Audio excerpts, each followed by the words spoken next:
வச்சிருந்தேன், சண்டை போட்டுட்டு இருந்தேன். நான் சண்டை போட்டு ரொம்ப கோவப்பட்டுட்டு கிச்சனுக்கு போயிட்டு என்ன பண்ணிட்டு இருந்தேன், பாலை சுட வச்சுட்டு இருந்தேன். மறந்துட்டு கிச்சன் வேலையே பார்த்துட்டு ஒரு ஃபர்ஸ்ட் கோவப்பட்டேன். அடுத்து அங்க போயிட்டு ஒரு எரிச்சலோட இருந்தேன். கிச்சன்ல வேலை பார்ப்போம், சந்தோஷமா வேலை பார்ப்போம், சண்டை போட்டு ஒரு எரிச்சலோட என்னத்த அப்படின்ற மாதிரி வேலை பார்த்துட்டு இருந்தேன்.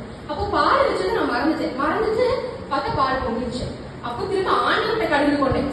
ஏசப்பா சண்டை வேற, இதுல பால் வேற பொங்கிடுச்சு, என்னதான் செய்யணுமோ அப்படின்னு சொல்லி ரொம்ப ஒரு எரிச்சல், ஒரு துக்கம், ஒரு கடுப்புல இருந்தேன். அப்போ அந்த நிமிஷத்துல ஆண்டவர் இடைப்பட்டார்.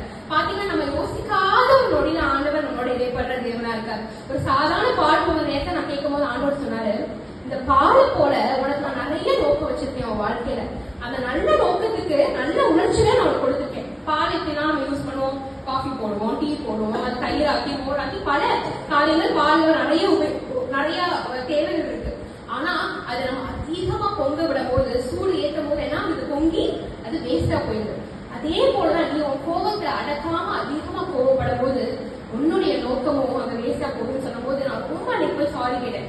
உண்மையாவே நம்ம அந்த உணர்ச்சியை கட்டுப்படுத்தாம நம்ம அதை வெளியில காட்டும் பொழுது ஆண்டவர் நம்ம வாழ்க்கை பெற்றுக்க நோக்கத்தை நம்ம இறந்துற ஒரு பர்சனா இருக்கும். பாலை போல நம்மளும் பொங்கி ஒண்ணுமே இல்லாம ஆயிடும். இன்னைக்கு கூட நான் மகிழ்ச்சி, கோபம், பயம், ஆச்சரியம், அன்பு, வெறுப்பு நிறைய